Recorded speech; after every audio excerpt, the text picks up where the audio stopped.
It's Baron Yam. He's in here.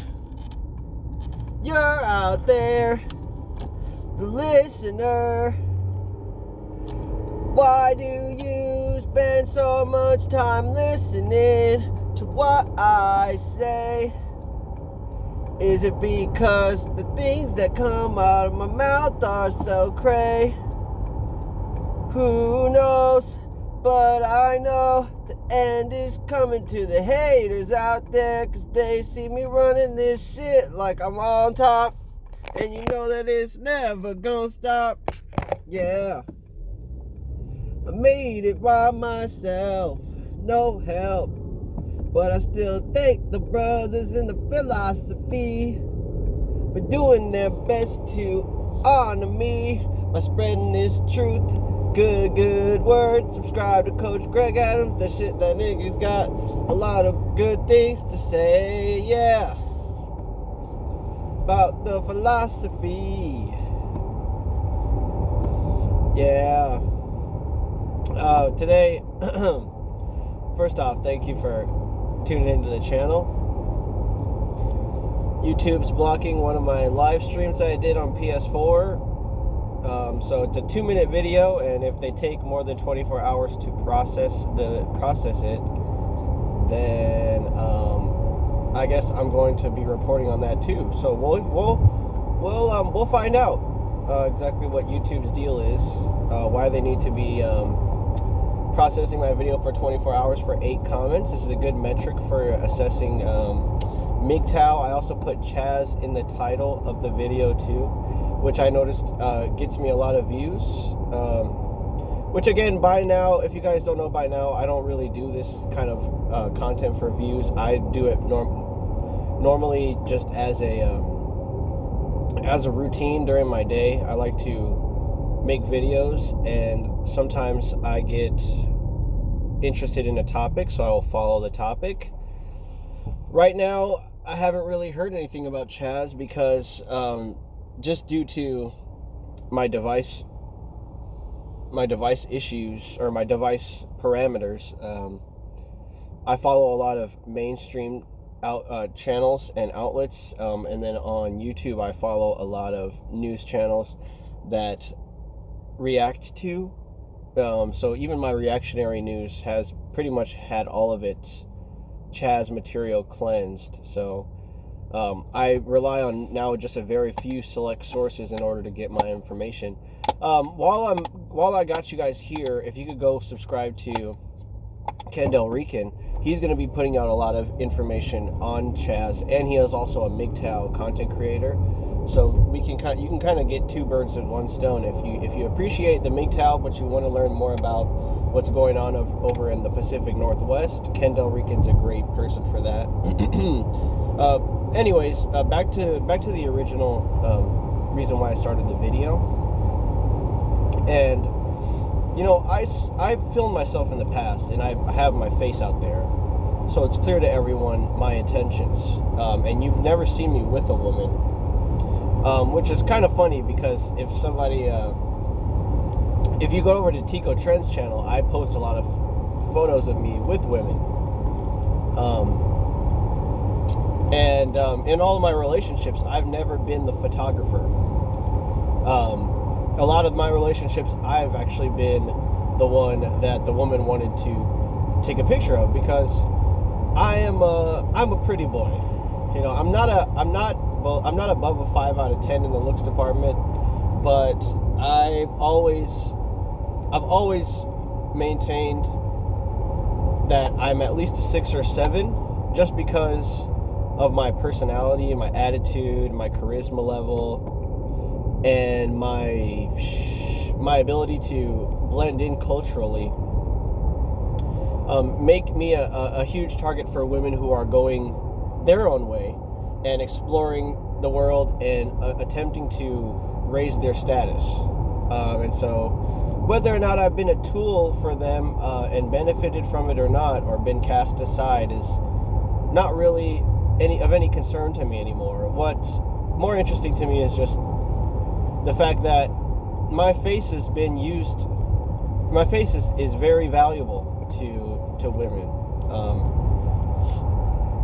and mostly not so much women that I've been in a relationship with, because like I've been very clear in my relationships that I'm not really a person to be.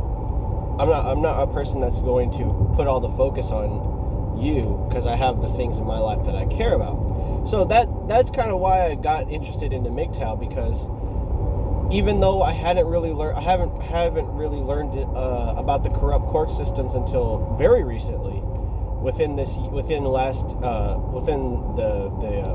bounds of last year, in terms of like the information I've gathered on that, I've always understood that as a man, I'm not supposed to be promoting a woman who's with me, because she doesn't belong to me in the long run. She belongs to, if she's very good looking, which I have dated some very good looking women. I've dated probably a handful of 8, 9, 10 kind of women, and they've not known this about me, that I don't need to do anything to promote them, because they don't really belong to me. They belong to society. They belong to the world, and they are essentially, when I've split from them, they've gone and traveled and done all of their promotion by themselves. And so, even though I do know how to take very nice photographs, I try to avoid taking photos of women who I'm in a relationship with, or taking photos for women. In fact, I actually did it as a stint one time when I was working in a very affluent part of town in the hospitality industry. I was I found myself in the main lobby a lot, and obviously the lobby overlooked the ocean and luxurious golf course and eating area. And so a lot of these women who were traveling with men who were funding their entire trip, they decided that they wanted to take pictures in front of like a fountain, or in front of a figurehead, or in front of something luxurious, because they believed that it increased their value, and it made them look very nice. And those photos will all be used for canvassing their next beta bucks, their next man who's going to fund the next trip, and or blow their back out, or whatever it is that they want. Their marketing department is completely is mutually exclusive from their man that they're dating. And if you don't establish your boundaries from the very beginning, MGTOW, then that's where you're going to end up too, regardless of the knowledge, because you're following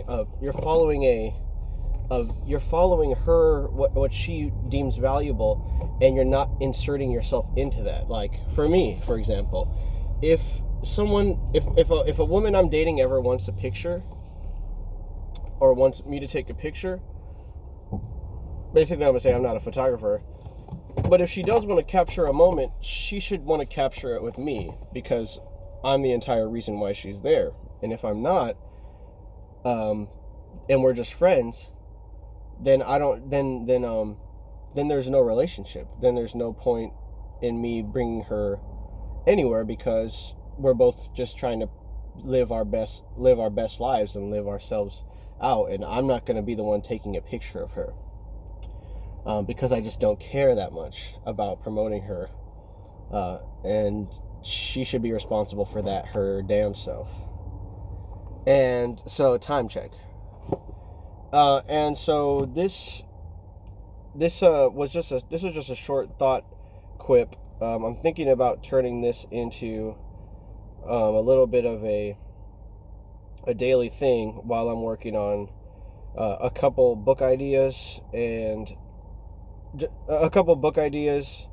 a movie that I kind of wanted to launch about CHAZ. It's called From CHAZ with Love, and it's a romance story about two rioters that meet in CHAZ, and they fall in love, and they develop like a codependent relationship.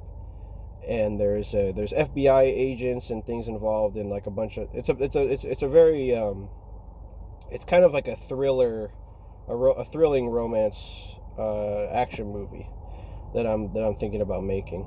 So if you listen this far, then please give me a like, share, and subscribe, and stay tuned for more good information. And take the red pill, stay MGTOW if you are, and avoid the CHAZ at all potential avenues, unless you're Kendall Rican, because Kendall Rican's got to get those real nice photo ops. But until then, take care, be well, be blessed, have a nice day. Goodbye.